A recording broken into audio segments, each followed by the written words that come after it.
ہم تاریخ کے کمزور دور میں بھی دیکھتے ہیں جب سلطنت عثمانیہ کا کمزور خلیفہ سلطان عبد الحمید تمام سفیروں کو بلا کر کے انہیں کہتا ہے کہ مجھے یہ اطلاع ملی ہے کہ تمہارے ملک میں ایک ایسی فلم کی نمائش ہونے والی ہے جس میں پیغمبر رحمت صلی اللہ علیہ وسلم کی توہین اور تنقیص کے پہلو نکلتے ہیں۔ تو انہوں نے کہا کہ ہم اس کا کل جواب دیں گے۔ تو اگلے دن انہوں نے دربار میں حاضر ہو کر کے کہا کہ اس فلم کے لیے ٹکٹیں تقسیم ہو چکی ہیں اور اس کو روکنا ممکن نہیں ہے۔ تو سلطان عبد الحمید اپنے ہاتھ میں تلوار پکڑتا ہے اور پھر اپنی کرسی سے اٹھ کے کھڑا ہو جاتا ہے، کہتا ہے تم کر کے دیکھو، یہ تلوار پھر تمہارا فیصلہ کرے گی۔ اور پھر وہ فلم ریلیز نہیں ہو سکی تھی۔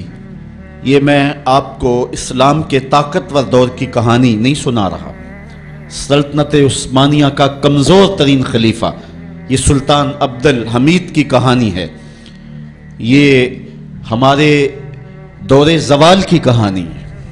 اور ان میں یہ ہمت نہ ہو سکی،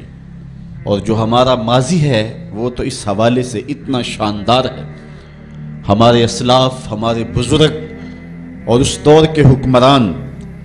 حضور علیہ السلام کی آبرو کا جس انداز سے پہرا دیتے رہے اور اہل علم نے جس بانکپن کے ساتھ اس زمانے میں فتوے دیے تھے، ہم بہت کچھ برداشت کرتے آئے ہیں اور بہت معاملات کو ہم جو ہے وہ سہنے کی سخت بھی اپنے اندر پاتے ہیں، لیکن یہ بات ذہن میں رکھیں کہ ہمارے اندر یہ طاقت نہیں ہے کہ ہم حضور کی توہین کو برداشت کر لیں۔ ہمارا سب سے قیمتی اثاثہ اور کائنات کی سب سے بڑی دولت حضور کی آبرو ہے۔ اس کی جو بھی ہمیں قیمت دینا پڑی، ہم ہر صورت کے اندر وہ قیمت ادا کر کے ناموس رسالت کا پہرا دیں گے انشاءاللہ۔ اور دنیا نے دیکھ لیا ہے ہم اتنے کمزور نہیں ہیں۔ شاید انہوں نے حکمرانوں کے چہروں سے عوام کے چہروں کو دیکھنے کی کوشش کی تھی، لیکن ایسا نہیں ہے۔ جن کے مفادات مغرب سے وابستہ ہیں اور جن کے پیسے مغرب کے بینکوں میں ہیں اور جن کی عیاشیوں پر مشتمل ویڈیو ان کے پاس موجود ہیں، وہ تو بزدل کوئی بات کرنے کی ہمت نہیں رکھتے، اور جنہوں نے اپنی زندگی کا سودا ہی بازار محمد میں کیا ہے تو پھر انہیں کوئی ڈر اور کوئی باک اور کوئی خوف نہیں ہے، اور وہ حضور کے نام پہ سب کچھ لٹانے کے لیے ہمیشہ آمادہ رہتے ہیں۔ کوئی ان کے ساتھ چلے یا نہ چلے۔ لاہور کے اندر پرسوں درس قرآن کے بعد میں ایک دوسری جگہ درس قرآن پہ جا رہا تھا، تو میں نے ایک تنگ گلی میں دیکھا کہ ایک بوڑھا شخص تھا جس کی عمر کوئی 80 سال کے قریب ہوگی۔ اس کا حلیہ بھی نہیں بتا رہا تھا کہ وہ کوئی مذہبی شخص ہے، اس کی وضاحت بھی ایسی تھی اور اس کا لباس بھی کچھ ایسا تھا، لیکن اپنے 10 یا 12 سال کے پوتے کو اس نے بٹھایا تھا موٹر سائیکل پہ اور پیچھے خود بیٹھا ہوا تھا اور ہاتھ میں پلے کارڈ اٹھایا ہوا تھا، اس اوپر لکھا تھا کالی کملی والے تم پہ لاکھوں سلام۔ اور وہ گلیوں میں گھومتا تھا اور اس کی آنکھوں میں جو آنسو اور چمک تھی وہ بتا رہی تھی اور مغرب کو پیغام دے رہی تھی کہ ہم گناہگار ضرور ہو سکتے ہیں، محمد عربی کی چوکھٹ کے غدار نہیں ہو سکتے ہیں۔ ہمارا سب سے قیمتی اثاثہ حضور علیہ السلام کی آبرو پہ قربانی دینا ہے، اور یہ ہماری زندگی کی سعادت مندی ہے۔ امام مالک نے کہا تھا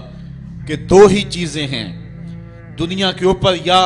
عاشقان رسول زندہ رہیں یا گستاخان رسول زندہ رہیں، دونوں ایک ساتھ زندہ نہیں رہ سکتے ہیں۔ اور اب وہ وقت آ گیا ہے کہ ہم پوری قوت کے ساتھ کھڑے ہو کر کے اس بات کا اعلان کریں اور پوری امت سیسا پلائی ہوئی دیوار بن جائے اور امت کا ایک ایک بچہ غازی علم الدین شہید بن جائے، غازی عامر چیمہ بن جائے، مغرب کی وادیاں بھی گونج اٹھے اور مشرق کے دیواروں در بھی گونج اٹھے، اور جدھر ہی کان لگائیں میرے محمد عربی کے قصیدے ہی سنائی دیں۔ کائنات کا ایک ایک گوشہ حضور کے نام پہ قربان کرنے کا ہم عزم کریں، اور پھر اس کی جو بھی قیمت ادا کرنی پڑے ہمارے لیے جو ہے وہ بالکل ادنا قیمت ہے۔ میرے امام نے کہا تھا آج بھی بریلی کی گلیوں سے صدا آتی ہے کروں تیرے نام پہ جاں فدا، نہ ایک جاں دو جہاں فدا، دو جہاں سے بھی نہیں جی بھرا، کیا کروں کروڑوں جہاں نہیں۔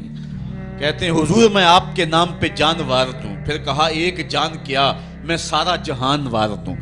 اور پھر کہتے ہیں حضور دو جہان وار کر کے بھی دل نہیں بھرا ہے، آپ کی چوکھٹ اتنی اونچی ہے، کروڑوں جہان بھی ہوتے تو آپ کے نام پہ نچھاور کر دیے جاتے۔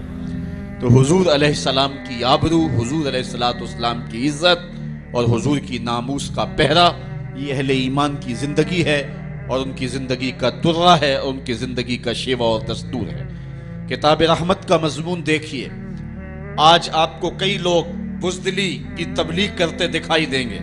مختلف چینلوں پہ بیٹھے ہوئے کمزور باتیں کرنے والے بھی آپ کو دکھائی دیں گے، کسی کی بات پہ کان نہ دھریں۔ آئیے دیکھیے قرآن کیا کہتا ہے، ان الذین یؤذون اللہ ورسولہ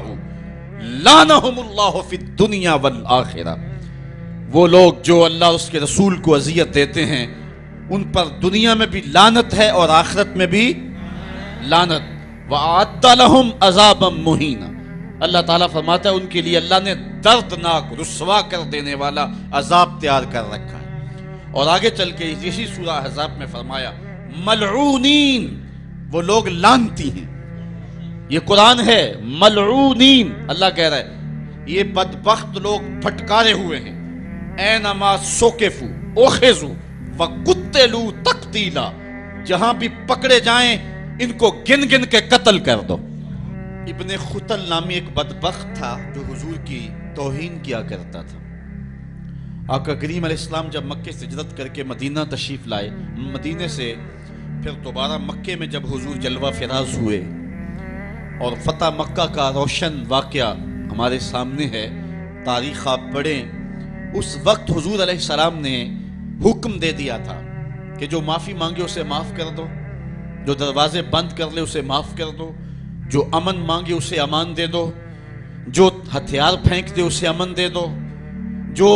معذرت کرے اس کی معذرت قبول کر لو۔ لیکن کچھ بدبخت گستاخان رسول کے بارے میں فرمایا یہ جہاں بھی ملے ان کے ٹکڑے کر دو۔ ان میں سے ایک بدبخت ابن خطل تھا، اس کی دو لونڈیاں تھیں، یہ دونوں گا گا کے تنقیس کرتی تھی حضور کی، اور یہ شعر لکھتا تھا۔ ابن خطل جب حضور علیہ السلام کے لشکر کو مکے میں آتا ہوا دیکھتا ہے تو اپنی جان بچانے کے لیے کعبے کے پردے کے اندر چھپ گیا۔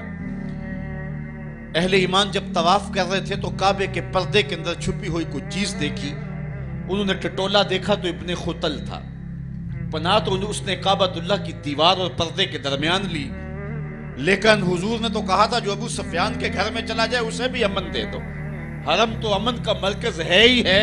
جو ابو سفیان کے گھر چلا جائے اسے بھی امن دے دو، اور یہ کعبہ کی دیوار کے ساتھ چمٹا ہوا تھا اور کعبے کے پردے کے اندر چھپا ہوا تھا۔ صحابہ نے عرض کی حضور ابن خطل یہاں چھپا ہوا ہے، فرمایا اس کو یہیں سے نکال کے قتل کر دو۔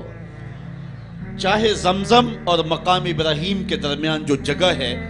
یہاں ابن خطل کو قتل کر دیا گیا، اس ناپاک کے گندے خون سے حرم کی زمین کو پاک رکھا جاتا اور اس کو حرم سے باہر نکال کر کے قتل کر دیا جاتا۔ یہی قتل کرنے کا حکم دیا، کیوں؟ زمانے کو بتلانا مقصود تھا کہ حضور کا گستاخ چند سانسیں بھی زندہ رہنے کا حق نہیں رکھتا ہے، اس کو وہیں قتل کر دو۔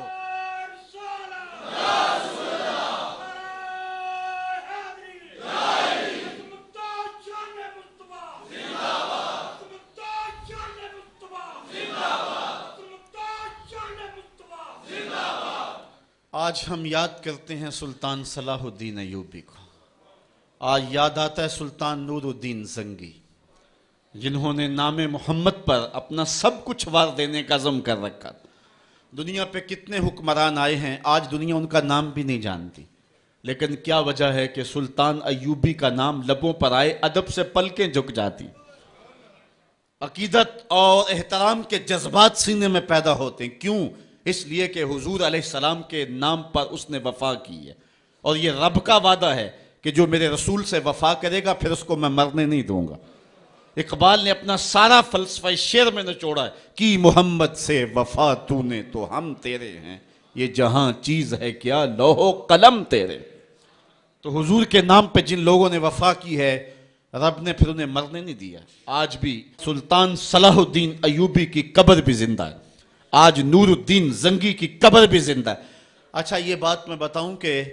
حضور علیہ السلام کے گستاخوں کے ساتھ نپٹنا یہ ہر شخص کے بس کا روگ بھی نہیں ہے. یہ ڈیوٹی بھی رب کی طرف سے ہوتی ہے. اور رسول اللہ جس کو پسند کریں اس کی ہی یہ ڈیوٹی لگاتے ہیں. ورنہ کس کے سینے میں یہ آرزو نہیں مچلتی؟ جب راجپال نے توہین کی تھی تو کون نہیں چاہتا تھا کہ